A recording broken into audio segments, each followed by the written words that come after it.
Good afternoon, happy Thursday to everybody. It's Marie Haymaker from Carvings by G&Z Pottery.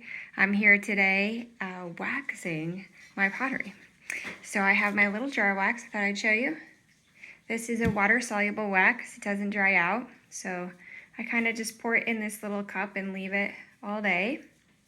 And I just paint it on using a regular paintbrush. And the reason why I'm doing that is I do use some underglazes as a wash, but I don't glaze in underglazes traditionally, because then I would have to coat them with a clear, and I don't want to. So what I do is I use all regular glazes, cone 6 glazes, and I have the details that I do first. And after I glaze the details, so right now I'm going over the little juniper berries. After I glaze the details, I put a layer of wax over the top of all the details so that I can dip glaze the rest of the plate. Now, some people argue that this seems like it takes a lot of time, and that's fine. I like my stuff really colorful. I have a deep love of color and texture, and sometimes I go a little overboard, I admit, but it really pops and I love it, and pottery is all about doing something that you love, and so that's why I do it this way. After I coat the wax, I let it dry for a couple of hours. Now on the canister, it usually says that it takes about 24 hours to cure, because they want you to be careful not to get wax in your glazes, because then it's going to leave blank spots, a month later when you're trying to dip glaze a mug and you got a little bit of wax in your glaze, that will not be very nice.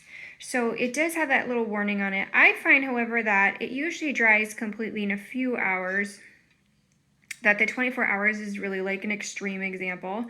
But the nice thing about the wax is that you can do it one day and just leave it and then come back to it.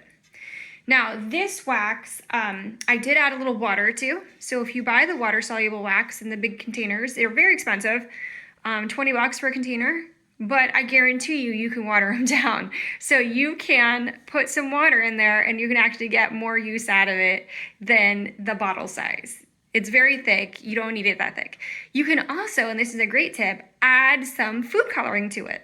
Just a little bit of food coloring. The food coloring will burn off, but it'll be much easier to see where you glazed and where you waxed that glaze than if you left it like the white. You can kind of tell where you've added the wax because you can see there's a sheen. But sometimes even with that sheen, you can miss like little tiny spots. You can see the size of this puppy I'm gonna put wax on. I might mix a little spot and then I might not notice it. And that's not a huge deal for me, but for some people who are like super perfectionists, that would be a really big deal. So I don't always put the food color in because I'm kind of forgetful and lazy, but I try to. Now, here's a piece that I already applied wax to, just so you can kind of see how shiny. Like that. Perfect. Now, after I dip this in the glaze bucket, not all of it will run off. Now, that's a misnomer. A lot of people assume like, oh, it won't stick it all to the wax. That's not true. Some glaze recipes, they're more sticky than others. And so they will stick a little bit. And I usually take like a wet paintbrush like this and just kind of rinse it off to get that off. Because if you rub with a sponge or scrub, you will remove that wax and you will remove the glaze underneath it. And then you'll have to be doing a lot of touch up, and that's no fun either. So I hope that you liked learning a little bit this process, and I hope you guys have a wonderful day. Enjoy making.